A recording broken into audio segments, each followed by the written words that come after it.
Okay. இப்போ இதுல முக்கியமான ஒரு 3 விஷயம் இருக்குங்க. எல்லாரும் நோட் பண்ணிக்கங்க. There are 3 important things. இப்போ நாம பார்த்த அந்த பதிவுகள், இந்த பதிவுகள்ல இருந்து நான் எப்படி வெளிய வர்றது? இது ஏன் எனக்கு தாக்கத்தை ஏற்படுத்துது அப்படின்னா, என்னுடைய வாழ்க்கை முறையில ஒரு 3 தன்மை உண்டு. மனிதத்தன்மை, பிரபஞ்சத்தன்மை, வினைத்தன்மை அப்படின்னு ஒண்ணு இருக்கு. அப்ப மனிதத்தன்மை அப்படிங்கிறது 30%. சரிங்களா? பிரபஞ்சத்தன்மை அப்படிங்கிறது 30%. வினைத்தன்மை அப்படிங்கிறது 40%. அப்போ இந்த மொத்தம் தான் என்னுடைய அவுட்புட். நான் சிந்திக்கிறதும் என்னுடைய செயலும் என்னுடைய பேச்சும் இது எல்லாமே ஒரு 100% இருக்குன்னா அதில் மனிதத்தன்மைன்னு ஒன்று இருக்குது, பிரபஞ்சத்தன்மைன்னு ஒன்று இருக்குது, வினைத்தன்மைன்னு ஒன்று இருக்குது. இப்போ இந்த வினைத்தன்மை 40% இருக்குது, மனிதத்தன்மையும் பிரபஞ்சத்தன்மையும் 30% இருக்குது. இப்போ மனிதத்தன்மை அப்படின்னா என்ன அப்படின்னா, நம்ம நேற்று பார்த்தோம் இல்லைங்களா, இருட்டிலிருந்து இருட்டை நோக்கி செல்பவர், வெளிச்சத்திலிருந்து வெளிச்சத்தை நோக்கி செல்பவர், இருட்டிலிருந்து வெளிச்சத்தை நோக்கி செல்பவர், வெளிச்சத்திலிருந்து இருட்டை நோக்கி செல்பவர்னு ஒரு கேட்டகரி பார்த்தோம். இப்போ மனிதத்தன்மை அப்படின்னா என்ன அப்படின்னு கேட்டிங்கன்னா, ஒரு மனிதன் இன்னொரு மனிதனை உயிராக பார்க்கக்கூடிய தன்மை. அதாவது இதைத்தான் நம்ம வள்ளலார் என்ன சொல்றாருன்னா, மன அறிவு, ஜீவ அறிவு, ஆன்ம அறிவு அப்படின்னு ஒரு 3 அறிவு சொல்றார். அப்போ மன அறிவுனா ஒரு நபரிடம் இருக்கக்கூடிய குறைகளையோ குற்றங்களை மட்டுமே நீங்க பார்க்குறீங்கன்னா அதுக்கு பேர் மன அறிவு. ஜீவ அறிவுனா இந்த நட்புனால, இந்த நபர்னால, இந்த உறவுனால எனக்கு என்ன பிரயோஜனம்னு நீங்க ஒரு பெனிஃபிட்டை பார்த்து பழகுறீங்கன்னா அதுக்கு பேர் ஜீவ அறிவு. இந்த நிறம், குணம், மனம் இதெல்லாம் கடந்து இதுவும் ஒரு உயிர், நானும் ஒரு உயிர் அப்படிங்கிற அந்த உண்மைத்தன்மையை நீங்க உணர்ந்து பழக ஆரம்பிச்சீங்கன்னா அதுக்கு பேர் ஆன்ம அறிவுன்னு பேர். இப்போ இந்த ஆன்ம அறிவை தெளிவு கொண்டு நீங்க ஒரு விஷயத்தை அணுகிறீங்கன்னா, அப்ப நீங்க ஒரு சூழ்நிலையில உங்களுக்கு பிரச்சனை வருது, உங்களுக்கு பண பிரச்சனை வருது, கடன் பிரச்சனை வருது, தொழில பிரச்சனை வருது, உங்களை யாராவது அவமானப்படுத்துறாங்க, கேவலப்படுத்துறாங்க, உங்க மனைவி கூட பிரச்சனை வருது, கணவனோட பிரச்சனை வருதுன்னா முதல்ல நீங்க பண்ண வேண்டியது அந்த மனிதத்தன்மையில் நீங்கள் அந்த விஷயத்தை பார்க்குறீங்களா? அப்ப மனிதத்தன்மைன்னா என்ன? ஆன்ம அறிவில் சிந்திக்கின்றீர்களா? அதுவும் ஒரு உயிர், நானும் ஒரு உயிர் அப்படிங்கிற அந்த ஆன்ம அறிவில் அதை சிந்திக்கிறீர்களா? அந்த மனிதத்தன்மை உங்களிடம் இருக்கின்றதா? 2வது பிரபஞ்சத்தன்மை அப்படிங்கிறது. இப்ப எனக்கு எந்த சம்பவம் நடந்தாலும் நான் போடுகின்ற விதையினால தான் அது நடக்குதுங்கிறத முதல்ல நீங்க புரிஞ்சுக்கணும்.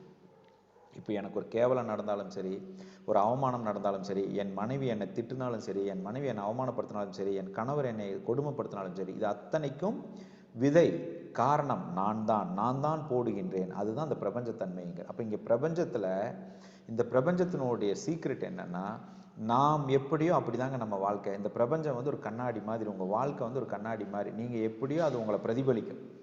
நீங்கள் சிரிச்சிங்கன்னா அது சிரிக்கும், நீங்கள் அழுதிங்கன்னா அது அழுகும், நீங்கள் கையை தூக்குனா தூக்கும், நீங்கள் குமிஞ்சிங்கன்னா குமியும். அப்போது இந்த பிரபஞ்சத்தன்மை என்கிறது நான் எப்படியோ அப்படித்தான் என் வாழ்க்கை என்பதை உணரும் தன்மை தான் பிரபஞ்சத்தன்மை அப்படிங்கிறது.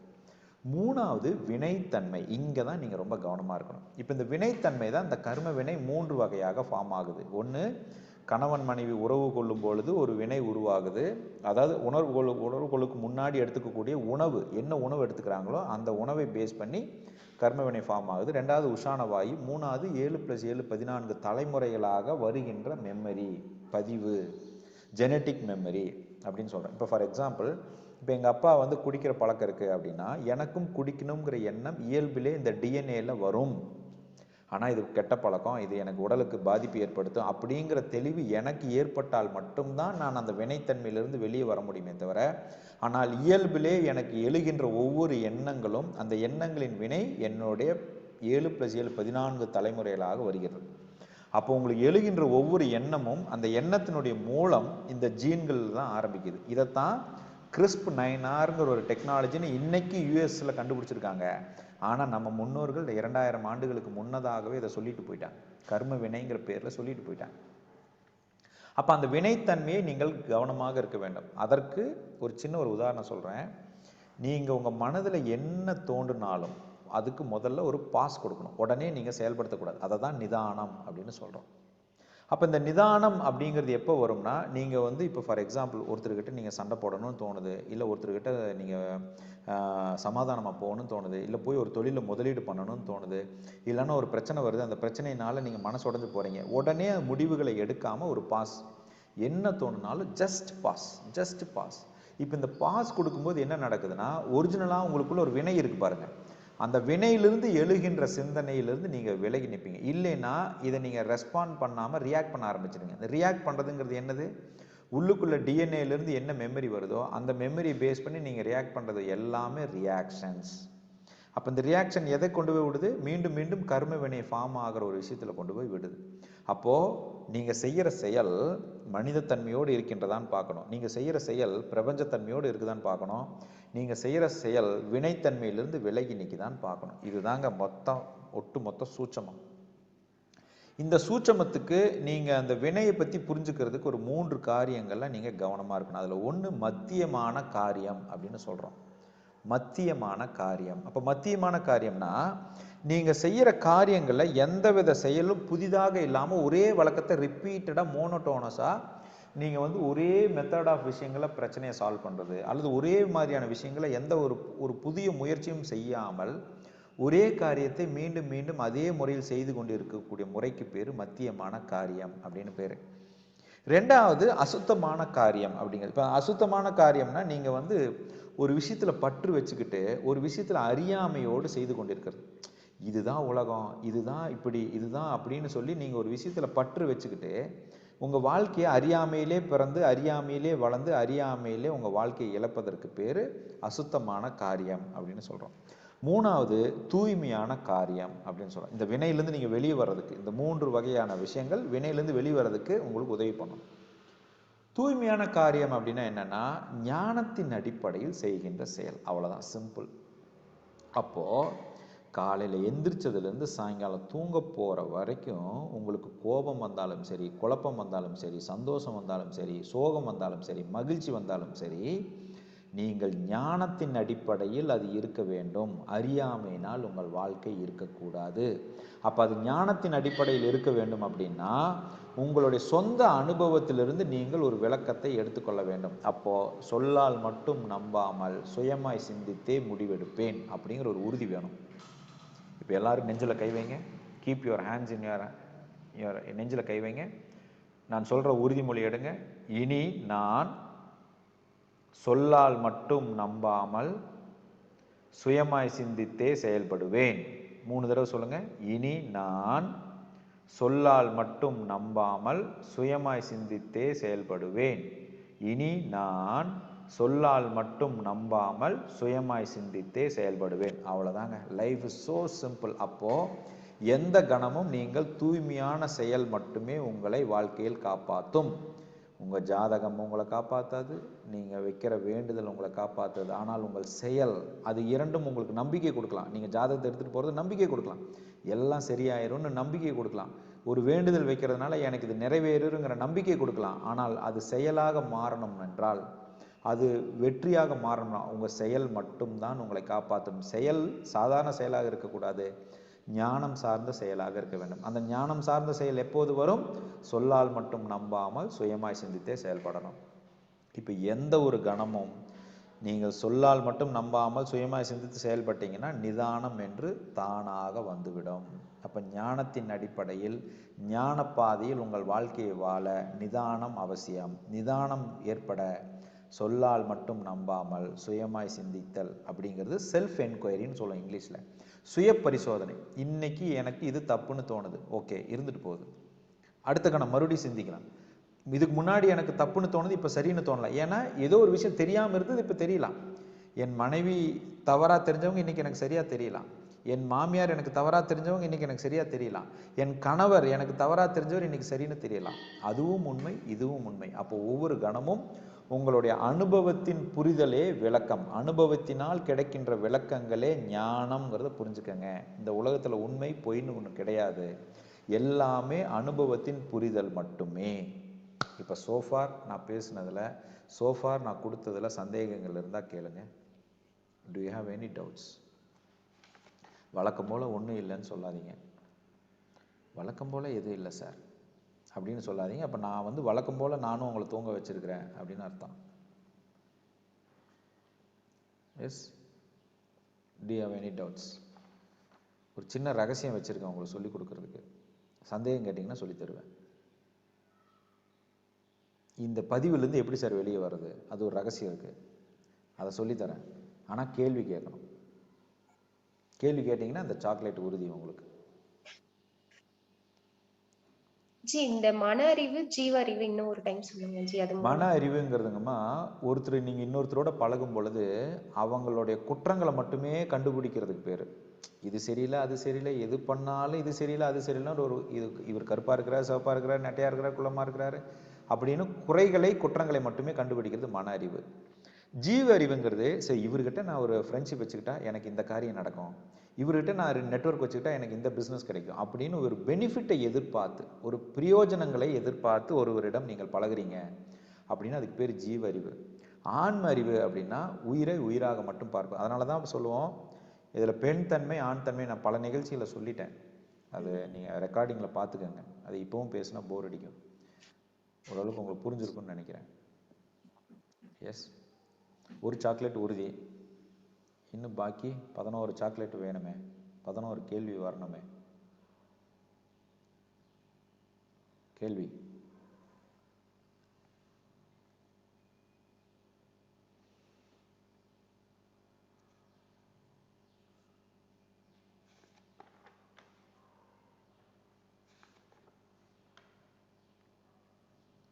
கேள்வி 2 விஷயங்க. ஒன்று நல்லா புரிஞ்சிருக்கணும் உங்களுக்கு, இல்லைன்னா எதுவுமே புரிஞ்சிருக்க கூடாது. இது 2 விஷயத்துல தான் இப்படி கேள்வி இல்லாமல் இருக்கும். கேமரா ஆஃப் பண்ணி இருக்கிறவங்களுக்கு என்ன சூழ்நிலைன்னு எனக்கு தெரியல. ஜி எனக்கு ஒரு கேள்வி ஜி. இப்போ வந்து நம்ம ஏதாச்சும் செய்யணும் அப்படின்னு முயற்சி செய்யறோம். ஓகே, அந்த ஏதாச்சும் காரணம் சொல்லி அந்த முயற்சி வந்து தடைப்பட்டுட்டாங்க, அப்படி எப்படி ரியாக்ட் பண்றதா இல்ல ஒண்ணுமே சொல்லாம ரெஸ்பாண்ட் பண்ணாம இருந்திருக்க? இல்லை யாரு தடைப்பட்டுட்டாங்கன்னா, இப்ப நான் இருக்கேன், நான் இப்ப நான் வந்து ஒரு விஷயம் நான் செய்யணும்னு நினைக்கிறேன். இப்ப கணவர் சொல்றாரு இல்ல வேணாம் அப்படின்ட்டு. அப்ப வேணான்றப்ப நம்மளோட இது ஃபீட்பேக் கேட்கணும்ல. அப்போ லைக் அப்படியே ஸ்டாப் பண்ணிடுறது. நம்மளோட என்னோட எப்படி சொல்றது, நம்ம நோக்கம் என்னன்னு தெரியாம இந்த மாதிரி என்ன எக்ஸ்பெக்டேஷன் நம்ம ஒரு விஷயத்தை செய்ய நினைக்கிறோம் அப்படின்னு சொல்லிட்டு அது தெரியாம கணவனுக்கு நல்ல மனைவியா இருக்கிறீங்க, கணவன் பேச்ச தட்டாத மனைவியா இருக்கிறேன்னு சொல்லாம சொல்றீங்க. ஆமா ஜி, அது வந்து ரிப்பீட்டடாவே அதே மாதிரி நடக்கிறப்ப ஓகே வேணாம்னு சொன்னப்போ ஓகே, வேணாம் சொன்னப்போ ஓகே, அப்படியே ஓகே ஓகே தப்பு. இப்போ அப்படி இருந்தா என்ன தப்பு? அல்ல தப்பு ஒண்ணும் இல்ல, அப்படி இருந்தும் திருப்திப்படுத்த முடியலையே. அப்படி இருந்தாதான் திருப்தி ஆவார்னு நீங்க தவறா புரிஞ்சுக்கிட்டு அப்படி இருந்து திருப்திப்படுத்த முடியலன்னு கேட்டா, நான் பேசுறது உங்களுக்கு புரியுதா?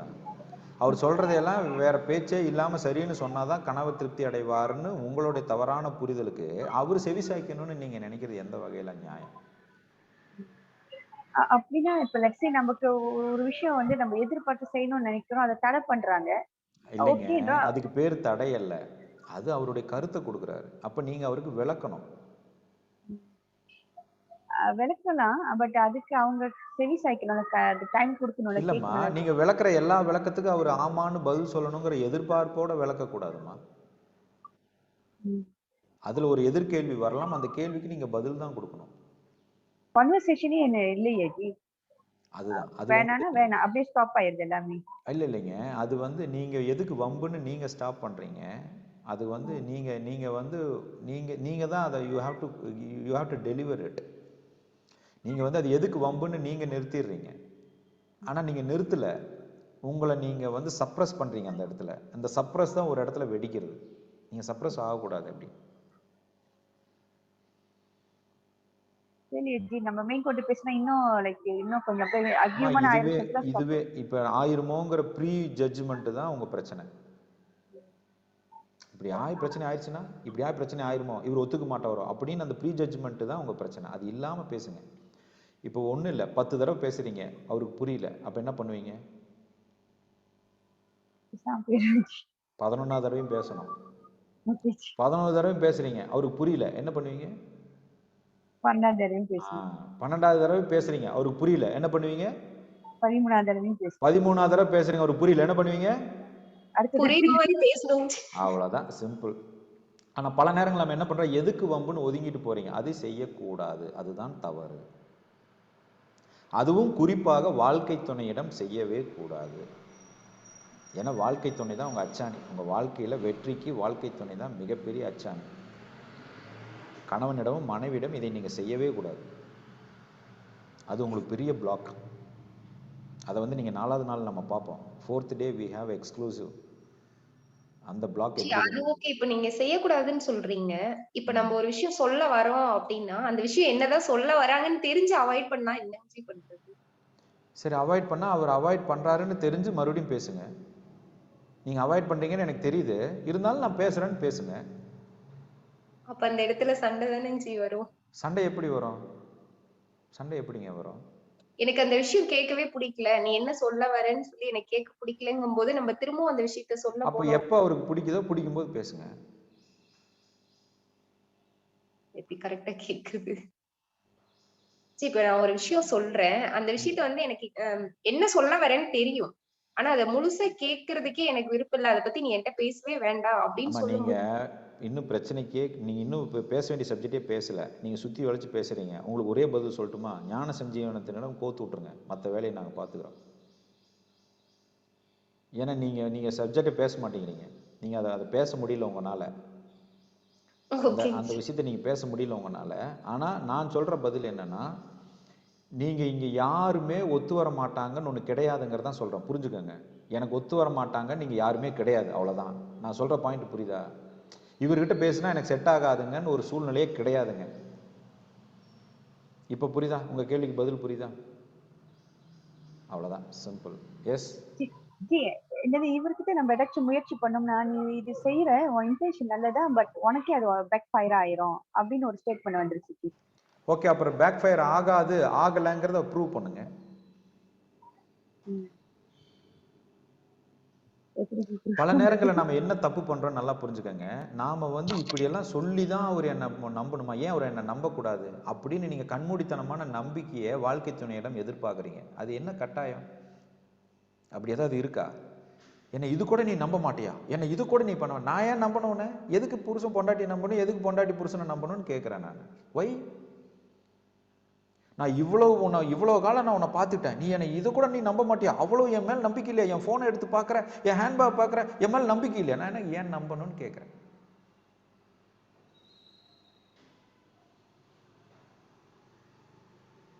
ஏன் நம்ப வேண்டும்? பதில் சொல்லுங்க. ஏன் கணவன் மனைவியை நம்ப வேண்டும்? ஏன் மனைவி கணவனை நம்ப வேண்டும்? ஜி, நம்பிக்கை தான் ஜி வாழ்க்கை. அப்படின்னு உங்களுக்கு யாரோ தப்பா சொல்லி கொடுத்துருக்காங்க. நம்பிக்கை தான் வாழ்க்கையில். நீங்கள் உங்களை ஒப்படைக்கும் பொழுது நம்பிக்கைங்கிறது ஒன்று அந்த இடத்துல தேவைப்படாது. நல்லா புரிஞ்சுக்கங்க. என்னை நான் ஒப்படைக்கும் போது நம்பிக்கை தேவைப்படுது அந்த இடத்துல.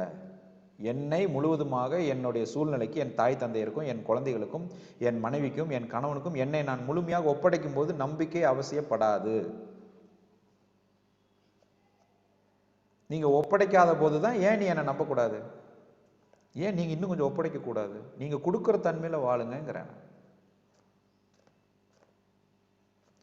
நான் பேசுறது புரிஞ்ச மாதிரியும் இருக்கும், புரியாத மாதிரியும் இருக்கும். இந்த இடத்துல கேள்வி கேட்டு கிளாரிட்டி வாங்கிட்டீங்கன்னா நல்லது. ரொம்ப தெளிவா புரியுதுங்க ஜி சொல்றது. நன்றிங்க. குருவின் கருணை, குருவின் கருணை. ஜி, எல்லாத்துக்கும் அப்புறம் தடை பண்ணிட்டே இருந்தா அவங்க எக்ஸ்பெக்டேஷனே நம்ம இருக்கணும்னு நினைச்சா அப்ப நம்ம வாழ்க்கை எப்படி ஜி வாழ்றது? இல்லம்மா, இல்லம்மா, எல்லாத்துக்கும் தடை பண்றாருங்கிறது உங்க ஒப்பீனியன்மா, அது உங்களுடைய டெஃபினிஷன்மா. அவருடைய அவருடைய பாயிண்ட் ஆஃப் வியூல உங்களை வழி நடத்துறதா கூட அவர் நினைக்கலாமே. Hello, there is an another part of coin. காயின்ல இன்னொரு பக்கமும் உண்டு. நீங்க அதை கிளாரிட்டி எடுங்கன்னு தான் சொல்றேன் நான்.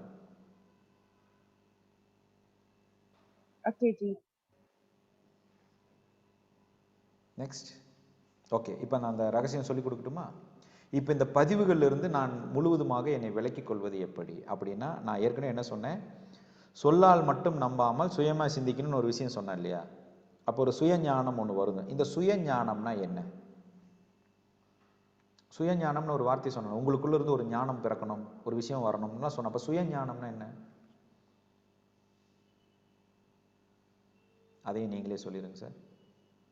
சரி, நான் சொல்றேன். சுயஞானம் அப்படின்னா சோஷியல் ரியாலிட்டி, மாரல் ரியாலிட்டின்னு ரெண்டு விஷயம் இருக்கு. நல்லா புரிஞ்சுக்கோங்க. சோஷியல் ரியாலிட்டி, மாரல் ரியாலிட்டின்னு ரெண்டு விஷயம் இருக்கு. நீங்க ஒரு விஷயத்தை எப்படி அணுகுறீங்க? நீங்க சோஷியல் ரியாலிட்டியோட அணுகுறீங்களா, மாரல் ரியாலிட்டியோட அணுகுறீங்களா? அப்போ எனக்குள்ள ஒரு பதிவு இருக்கு. இந்த பதிவு என்னை சுற்றி இருக்கிறவங்க என்னை எப்படியெல்லாம் பார்ப்பாங்க, என்னை எப்படியெல்லாம் நான் காமிச்சுக்கணும்னு நான் காமிக்க முயற்சி பண்ணணும்னா அதுக்கு பேர் சோஷியல் ரியாலிட்டி. என்னை சுற்றி இருக்கிறவங்க எப்படி இருந்தாலும் பரவாயில்ல, எனக்குள்ள இருக்கக்கூடிய உண்மைத்தன்மையை உணர்ந்து நான் என்னை வெளிப்படுத்த நான் முயற்சி பண்ணுறேன்னா அதுக்கு பேர் மாரல் ரியாலிட்டி. அப்போ இந்த சுயஞானம் என்பது எனக்கு எந்த சம்பவம் நடந்தாலும், எனக்கு எந்த நிகழ்வு ஏற்பட்டாலும் அதில் என்னுடைய உண்மைத்தன்மை, என்னுடைய புரிதல், எனக்குள்ள ஏற்படுகின்ற அனுபவ விளக்கங்களை மட்டுமே நான் கவனித்து கவனித்து கவனித்து முடிவுகளை எடுப்பது மாரல் ரியாலிட்டி. அப்போ உங்கள் வாழ்க்கையை மாரல் ரியாலிட்டியில் வாழ்கிறீங்களா? அதுதான் சுயஞானம். அப்போ நீங்கள் எந்த முடிவு எடுத்தாலும் அது சோஷியல் ரியாலிட்டியில் இருக்கா, மாரல் ரியாலிட்டியில் இருக்கான்னு பாருங்கள். ஸோ தட் நீங்கள் உணர்ச்சி வசப்பட மாட்டீங்க. உணர்ச்சியின் மீது வசப்படுவதற்கு காரணம் மாரல் ரியாலிட்டியில் வாழ்கிறது. உணர்ச்சியின் மீது வசப்படாமல் இருப்பதற்கு ஒரே டெக்னிக் நீங்கள் சோஷியல் ரியாலிட்டியில் இருப்பது. உணர்ச்சியின் மீது நீங்கள் வசப்படாமல் இருப்பதற்கு ஒரே டெக்னிக் மாரல் ரியாலிட்டியில் வாழ்க்கையை வாழ்கிறது. அப்போ மாரல் ரியாலிட்டிங்கிறது உங்களுக்கு என்ன தேவை, உங்கள் வாழ்க்கையை நீங்கள் வாழணுங்க. Simple, quite simple. Am I with you? Social reality tips சொல்லுங்க. ஓகே, சோஷியல் ரியாலிட்டிங்கிறது நான் என் வாழ்க்கையை எப்படியெல்லாம் வாழ்ந்தால் நல்லதுன்னு ஊர் உலகம் பேசுது, அதை எதிர்பார்த்து அதற்காக என் வாழ்க்கையை நான் கவனிக்க முயற்சி பண்ணுறது, அதற்காக நான் வாழ முயற்சி பண்ணுறது, அதற்காக என்னுடைய நேரங்களையும் என்னுடைய காலத்தையும் நான் நிர்ணயிக்கிறது, அது சோஷியல் ரியாலிட்டி. மாரல் ரியாலிட்டிங்கிறது எனக்கு என்ன தேவைன்னு நான் முடிவெடுத்து எனக்கு என்ன ஒரிஜினல் விருப்பமோ என்னுடைய வாழ்க்கையை நான் வாழ முயற்சி பண்ணுவது மாரல் ரியாலிட்டி.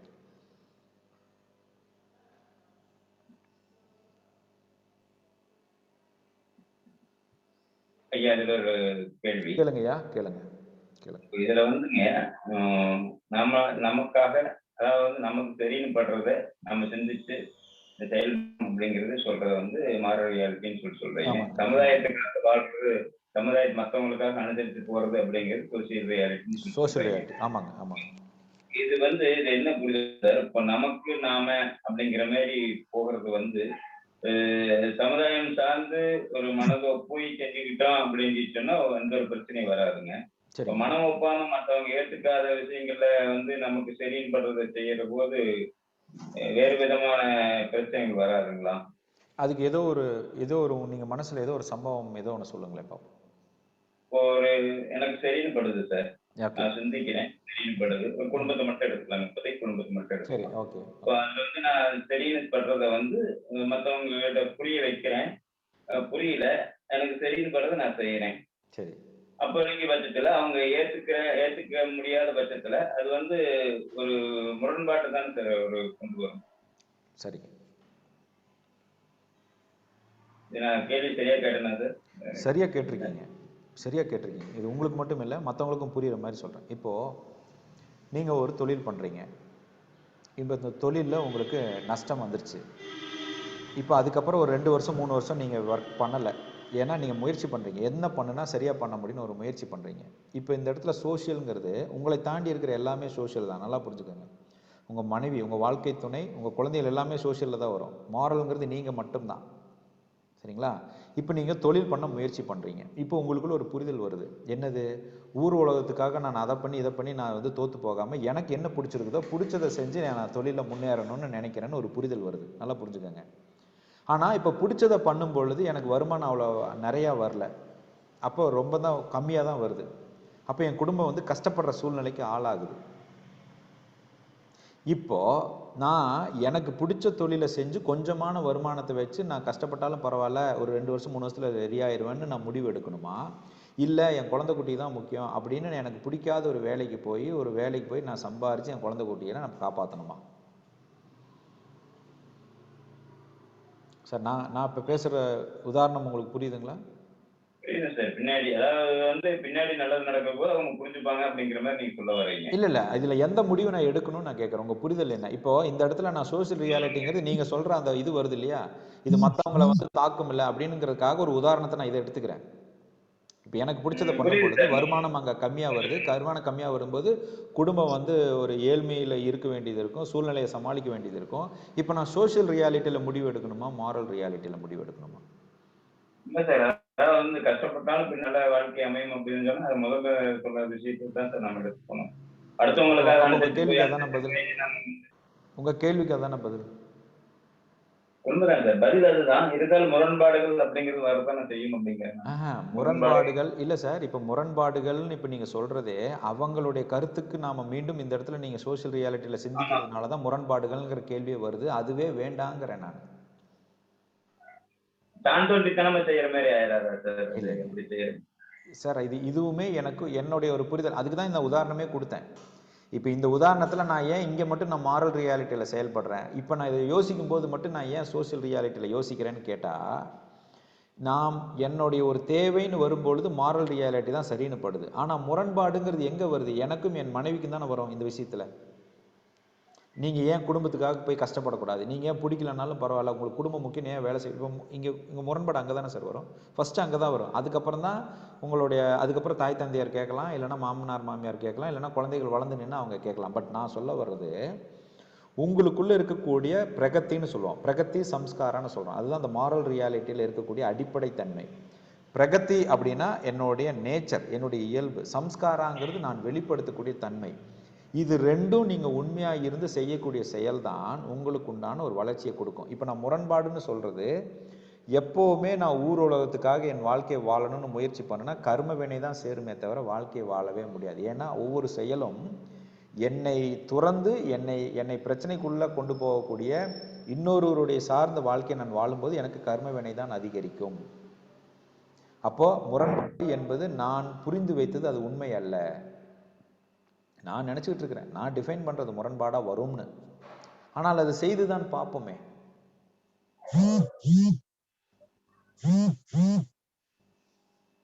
ஐயா கரெக்டுதான் சார், கரெக்டுதான். உண்மைதான் சார். நன்றி நன்றி. வேற கேள்வி கேளுங்க. அப்போ உங்க பிலீஃப் சிஸ்டம் ஏன் உங்களை பாதிச்சுட்டு இருக்கு? இந்த சின்ன வயசுல நடந்தது, 10ஆவதுல நடந்தது, நீங்க ரொம்ப 11 வருஷத்துக்கு முன்னாடி நடந்தது, 8 வருஷத்துக்கு முன்னாடி நடந்ததுல, ஏன்னா நீங்க இன்னும் மாரல் ரியாலிட்டியில சிந்திக்கலன்னு அர்த்தம், வேற ஒன்றும் இல்லை. சொல்றது புரியுதுங்களா? இது ஒவ்வொன்றையும் நீங்க மாரல் ரியாலிட்டியில சிந்திக்க ஆரம்பிச்சீங்கன்னா இந்த பதிவுகள் உங்களிடம் சுத்தமா இருக்காது. அப்ப பதிவுகள் உங்களிடம் இல்லைன்னா நீங்க அந்த விஷயத்தை உங்களுக்கு ஞாபகம் வரும்போது மாரல் ரியாலிட்டியில சிந்திங்க. உங்க மாரல் ரியாலிட்டி பிரகத்தி சம்ஸ்காரம் இது ரெண்டுத்துல நீங்க அதை சிந்திங்க. ஏன்னா அது வராம இருக்காது, அந்த நினைவு இப்ப வராம இருக்காது, வரும். நீங்க சிந்திக்கும் போது மாரல் ரியாலிட்டியை சிந்திக்கணும், அதை டெலீட் பண்ணணும். மீண்டும் வரும், சிந்திக்கும் போது மாரல் ரியாலிட்டியில சிந்திக்கணும், டெலீட் பண்ணணும். அப்ப வந்து டெலீட் ஆகிட்டு தான் இருக்கும். இதுதான் பிரபஞ்சத்தினுடைய நம்ம உயிரினுடைய சுழற்சி. அந்த நினைவுகளே வராம தடுக்க முடியாது. வரும், சிந்திக்கணும், டெலீட் பண்ணணும், வரும், சிந்திக்கணும், டெலீட் பண்ணணும். This is what the root. இதைத்தான் நாளைக்கு நம்ம ஆத்ம ரகசியம் அப்படின்னு நாளான்னைக்கு நம்ம பார்ப்போம். நாளைக்கு இல்லை, நாளான்னைக்கு நம்ம பார்ப்போம். ஆத்ம ரகசியம் அப்படின்னு பார்ப்போம். நம்மளுடைய உயிர், நம்மளுடைய எண்ணங்கள் உருவாகிறது, இதனுடைய ரகசியம் என்ன அப்படிங்கிறத நம்ம பார்ப்போம். ரைட், எவ்ரி ஒன் கிளியருங்க? சார், அதாவது ஒவ்வொரு விஷயம் நம்ம கவனிக்கும் போது இது நம்மளுக்கு பிடிச்சிருக்கா, நமக்கு தேவையா அப்படிங்கறது மட்டும் அந்த மாரல் ரியாலிட்டியில சிந்திங்கிறேன் நான்.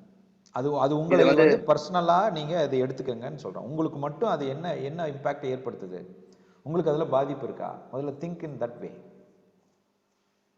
ஓகே. சமுதாயம் என்பது நான் கணவனுக்காகவோ மனைவிக்காகவோ குழந்தைகளுக்காகவோ வாழ்க்கையை வாழாதீங்க. உங்க வாழ்க்கையை நீங்க வாழுங்க. நீங்க என்ன கொடுக்க முடியும்னு பாருங்க, அவங்க என்ன எனக்கு கொடுக்கணும்னு பார்க்காதீங்க. நான் கணவனாக என் மனைவிக்கு என்ன கொடுக்க முடியும், என் கணவனாக நான் மனைவியாக கணவனுக்கு என்ன கொடுக்க முடியும், ஒரு மகனாக என் பெற்றோருக்கு என்ன கொடுக்க முடியும், ஒரு தகப்பனாக என் குழந்தைகளுக்கு என்ன கொடுக்க முடியும். அப்படி பார்த்தீங்கன்னா மாரல் ரியாலிட்டியில நீங்க சிந்திக்க ஆரம்பிச்சிருவீங்க. மாரல் ரியாலிட்டி இருந்தால் கொடுக்கும் தன்மை இருக்கும். கொடுக்கும் தன்மை இருக்கும்போது உங்களுக்கு எந்த பிரச்சனையும் இருக்காது. You will never get any bad memories.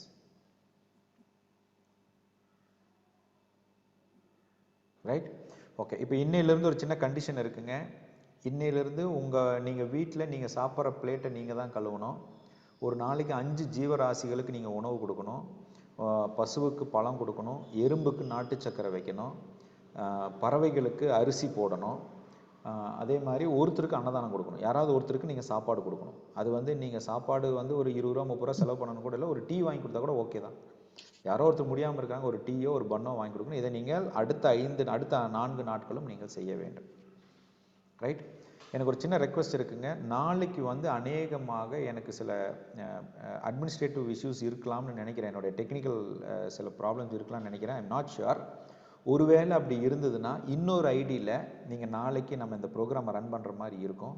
That I will confirm at the end of before இன்னைக்கு டேக்குள்ளே நான் அதை கன்ஃபார்ம் பண்ணுறேன். நாளைக்கு ஒரு நாள் மட்டும் நீங்கள் முன்ன பின்ன டைம் அட்ஜஸ்ட் பண்ணுற மாதிரி இருக்கும்.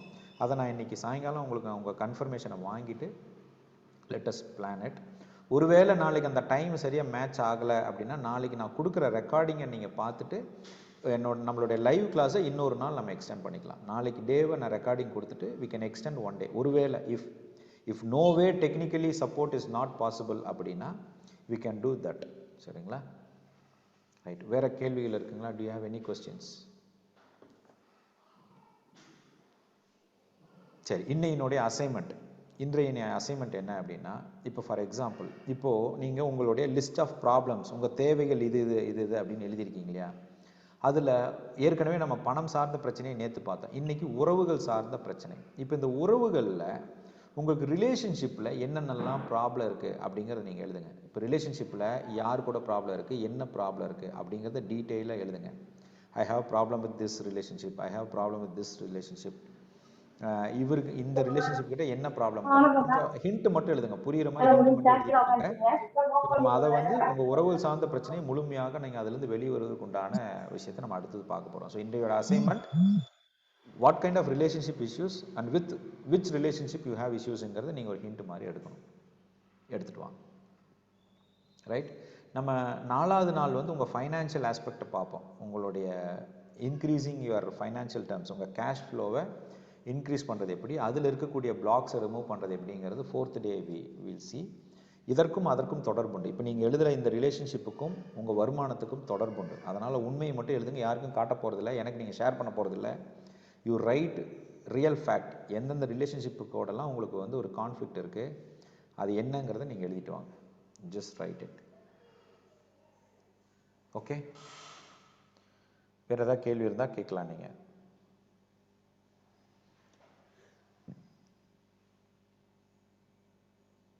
அமிர்தம்மா, நீங்கள் ஏதோ பேசுறீங்கம்மா, நீங்கள் மியூட்டில் இருக்கிறதுனால எனக்கு கேட்கல போல, உங்கள் வாய்ஸ் கேட்கல. ரிப்பன் எடுத்துட்டு வர சொன்னீங்களேங்கண்ணா, அதுக்கு சொல்கிறேன். அந்த ரிப்பன் வச்சுருக்கீங்களா? எஸ். Hold it. காரியம் உண்டு, வெயிட் பண்ணுங்க, சொல்கிறேன். வேற கேள்வி?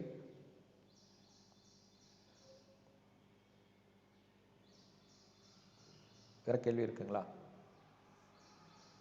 சரி, இப்போ நான் ஒரு டெமோ காட்டுறேன்னு சொல்லியிருந்தேன். இப்போ அந்த டெமோ நான் காட்டுறேன். இப்போ நீங்கள் இது வரைக்கும் நான் சொன்னதெல்லாம் புரிஞ்சிருந்ததுன்னா இப்போ நீங்கள் பண்ணுற டெமோ உங்களுக்கு புரியும்.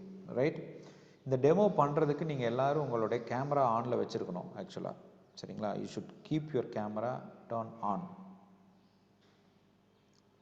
ரைட். சரி, இப்போ நீங்கள் எத்தனை பேர் கருப்பு கலர் ரிப்பன் வச்சுருக்கீங்க? எல்லோரும் கருப்பு ரிப்பன் வச்சுருக்கீங்களா? இல்லை what kind of ribbon you have? ஆக்சுவலாக மறந்துட்டேன் சார். நான் மறந்துட்டீங்களா? சரி, எத்தனை பேர்த்துக்கிட்ட ரிப்பன் இருக்குது? ஒன்று. எல்லாருமே மறந்துட்டாங்க எக்ஸப்ட் 2 பேரா, ஒருத்தருன்னு நினைக்கிறேன். சரி, இப்போ நான் என்ன பண்ணணும்னு சொல்கிறேன், அதை இன்றைக்கி நீங்கள் ரிப்பன் எடுத்து நீங்கள் அதை பண்ணி பாருங்கள். ரைட்டா? What you have to do is, இப்போ நீங்கள் இந்த ரிப்பன் எடுத்துருக்கீங்க. இப்போ இந்த ரிப்பனை நீங்கள் கண்ணை க்ளோஸ் ஆகிற மாதிரி கட்டணும். நீங்கள் உங்கள் கண்ணு விஷன் தெரியக்கூடாது. சரிங்களா? இப்போ இந்த ரிப்பனை நீங்கள் கட்டிக்கிட்டு, அது பிளாக்காக இருந்தால் ரொம்ப நல்லது. இப்போ இந்த ரிப்பனை கட்டிக்கிட்டு உங்களுக்கு நான் சொல்கிறேன், அந்த ஒரு 5 தடவை மூச்சை உள்ளே இழுத்து வெளியே விட்டுட்டு மறுபடியும் மூச்சை இழுத்து ஒரு கணம் நிறுத்தி நீங்கள் ரிலீஸ் பண்ணணும். இது ஒரு 5 டைம்ஸ் பண்ணணும். மூச்சை இழுத்து நிறுத்தி பண்ணுறது ஒரு 3 தடவை பண்ணணும். இது பண்ணி முடித்த உடனே நீங்கள் கண்ணை கட்டிட்டு கண்ணை திறக்க முயற்சி பண்ணணும். அதாவது நீங்கள் ரிப்பனை கட்டியிருப்பீங்க, கண்ணை திறக்க முயற்சி பண்ணணும். இந்த கண்ணை திறக்க முயற்சி பண்ணும்போது நீங்கள் மூச்சு காற்றுல உங்கள் கவனம் இருக்கணும். நான் என்ன சொல்கிறேன்னு புரியுதுங்களா? ஃபஸ்ட்டு மூச்சை 5 தடவை இழுத்து விட்டுறணும். அதுக்கப்புறம் மூச்சை இழுத்து ஒரு கணம் ஹோல்ட் பண்ணி ரிலீஸ் பண்ணணும். இது 3 தடவை நீங்கள் பண்ணணும். பட் இந்த மூச்சை இழுத்து விடுறதுக்கு முன்னாடியே நீங்கள் ரிப்பனை கட்டிடணும். இந்த மூச்சை நிறுத்தி நீங்கள் விட்டதுக்கப்புறம் நீங்கள் கண்ணை திறக்க முயற்சி பண்ணணும். கண்ணை திறக்க முயற்சி பண்ணும்போது உங்கள் மூச்சை கவனிக்க வேண்டும். இதை கவனித்து பாருங்கள். இதற்கும் உங்கள் உணர்வுகளுக்கும் தொடர்புண்டு. இப்போது நீங்கள் கண்ணை திறக்க முயற்சி பண்ணும்போது உங்கள் மூச்சு படபடப்புக்குதா, இல்லை ஃப்ரீயாக போகுதா, இல்லை ஃப்ரீ ஃப்ளோவில் போகுதா, இதை கவனிங்க. ஏற்கனவே இந்த நம்பர்ஸ் சொல்லி பண்ணினீங்க இல்லையா? இன்றைக்கி இது 2ஐயும் சேர்த்து பண்ணணும். நம்பர்ஸ் ரிவர்ஸ்லையும் சொல்லணும், இதையும் நீங்கள் சேர்த்து பண்ணணும். இப்போ நீங்கள் என்ன நடக்கும்னா, உங்கள் பாடியில் ஏற்படுற அந்த உணர்வுகளுடைய தன்மை கொஞ்சம் கொஞ்சமாக உங்களுக்கு தெரிய ஆரம்பிக்கும். இது 5வது நாள் நம்ம பண்ணும்போது will have a deep process. 5th டே வந்து நம்ம ஒரு டீப் ப்ராசஸ் பண்ணுவோம். பட் இது எல்லாமே ஒரு ப்ரிப்பரேஷன் மெத்தட். ஸோ இதை நீங்கள் பண்ணி பாருங்கள். இது ஒரு வேளை டவுட் இருந்ததுன்னா அதை வைங்க. இது ஒவ்வொரு நாளும் நம்ம பண்ணணும். ஆக்சுவலாக இன்னையிலேருந்து நம்ம ஒவ்வொரு நாளும் அதை பண்ணணும். இன்னைக்கு கையில் இல்லாதவங்க வீட்டில் இதை பண்ணி பார்த்துட்டு நாளைக்கு இதை கொண்டு வாங்க. வில் டூ நெக்ஸ்ட் ஒரு 2-3 days நீங்கள் இதை பண்ணினீங்கன்னா you will get into your feelings. உங்கள் சென்சேஷன்ஸ், உங்கள் பாடியில் இருக்கிற சென்சேஷனை கவனிக்கிறதுக்கு இட் வில் ஹெல்ப் யூ. இதனால் ஒரு எனர்ஜி தெரப்பி ஒன்று இறுதியாக நான் லாஸ்ட் டேயில் சொல்லிக் கொடுப்பேன். அதை வந்து you can match it up. Right? Yes, வேறு ஏதாவது சந்தேகம் இருக்குங்களா? Do you have any doubts?